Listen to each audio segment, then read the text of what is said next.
you got going on? What's next for Jamal? I kind of feel like, you can speak for the culture, bro. I feel like your podcast gonna blow up. Cause I'm gonna tell you something. I'm gonna give you your flowers, man. And I know, we've had our little issues, but I want to be honest with you.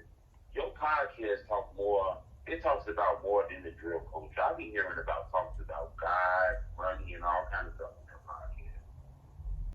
No, for sure. One thing, man, I appreciate you. And we already know what it is, truth. We had our little incidences, but the thing with real men is, nigga, we might get into it for one little moment. Let a couple of days go by. I'm a man. Like, I know what you doing, the profession that you in, and y'all just letting me know, nigga, that's what it is. You don't gotta you don't have to want to be talked about, but when you put yourself out there, it is what it is. So, man, me and you, we all good. And my podcast, bro, I'm doing what I'm doing to reel more shorties in that look like us, truth. More shorties who are infatuated by the drill culture, and I'm truly wanting us to. I feel like if we could use the truth as a source of entertainment, but we like with the ops. Just say, for instance, EBT, STL, and O Block. If we made it seem like to the world we was the worst enemies, but wouldn't no death come behind it, we was just trying to capitalize so that we could get ourselves and our niggas out of the situations that we was not programmed in, but placed in. Because nobody was just born in the hood. We was placed in them hoods for a reason. And That's deep. Oh no, for sure, man. I'm just trying to use my situation, truth. Use my situation, the knowledge that I've gained, just to show us that we've been tricked, man. So Came From Nothing podcast is for all us. I just recently extended the voice to the people. I let the people come on, and I let the people talk about it and speak on the drill culture. I think it is important if we let the people feel like they are a part of it, more so than just y'all just fans and all y'all do. I want to make people feel a part of it, and then just try to help change the perspective. We could care about the drill things, all the things that pass, but how will we, if we love our people, what are the things that we're gonna do for the future to help us? You know what I'm saying? To actually get us out of these situations, because it's a lot of people that's infatuated by this lifestyle, but they ain't gotta live this lifestyle. Yes, I think that's honest. I ain't gonna hold you too long. I got 2 more questions I want to hold you. I ain't gonna hold you too long. I want to know, you got an upcoming artist that's finna get in this shit. They finna jump in the drill game. They never rapped a day in their life, but they made a decision. They finna jump in this shit. They got a list of all kind of people they finna diss. They ready to put 30s and shit in the videos and all kind of shit. You done bumped into them. What's the first thing you gonna tell them? Man, the first thing I'll tell you, man, do you know the mark you about to put on yourself right now? Take the females out the picture, take the jewelry out the picture, and understand what you really signing yourself up for. Because you a target now. I'ma just keep it funky. If Jamal Brown Hood, O Block Hood was still on the block, any ops that I see rise to any power of fame and they sneak dissing my homies, nigga, I'm over there and I'm in your grass at night. It's niggas out there that's like that. So you gotta be mindful of what you signing yourself up for, and you gotta understand that it's a lot of niggas out here who ain't got the mind like you. When you start rapping, you feel like you finna get a check. Now you got something to live for. It's niggas who ain't got nothing to live for, my nigga. So they'll come in and offer a little bit of jealousy, enviness, nigga, and they'll take you out your spot. So worry about everything that come behind this image that you putting out. Is this image really you? Are you doing this image to feed your family? Do you even understand what this image that you putting out does for those that's in your family that view you as somebody that is like an idol to them? Think about that as well, because that's some of the things that I thought about. Because truth, I'll be honest with you, I can rap better than a lot of these niggas that's out here, bro. My persona, my charisma, nigga, I get out here and make a lot of these niggas gay again. Well, I don't want to say that, but like me,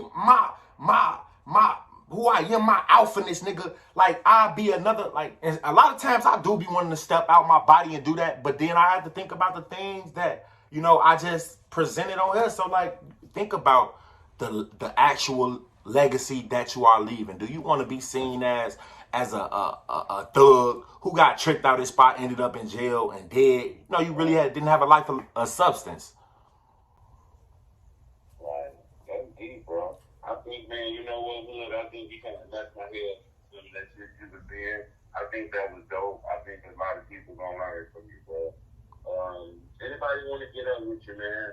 These blog sites want to get up with you. Because I don't know if you know, it's been a lot of blog sites been asking me about you, bro. For some reason, they know I'm in the Chicago scene. So I have blog sites asking me about everybody in the culture. Is it okay for blog sites to get up with you? Yeah, definitely, man. Y'all get up. Hey, I rather for y'all to get up with me. Like, don't go ask no nigga no. If you ask a nigga about something that I said, at least bring me on so I could back my claim up. Because one thing, and I'm going to just talk about the Wani case a little bit, because you brought him on that truth.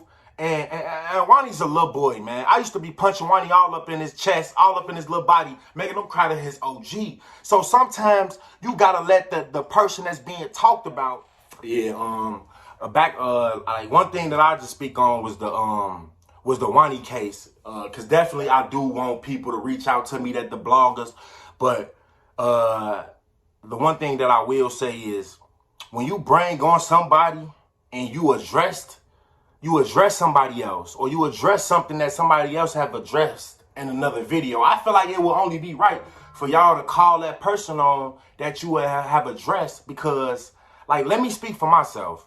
Maybe these dudes won't tell y'all the full side of the story. A lot of times, truth, I be wanting to be face to face with these niggas, with these bloggers, so y'all can see how when I ain't really, like, niggas, they look at me in a different light. It's easy for somebody 100 miles or 1,000 miles away to act like they don't really know what I do. And I ain't just talking about no drilling or none of that. I'm talking about being a real man. Niggas know you can't play with me. It's certain niggas that know you just, like, I don't play games like that, bro. Me and Vaughn a lot alike, and that's why we was close friends.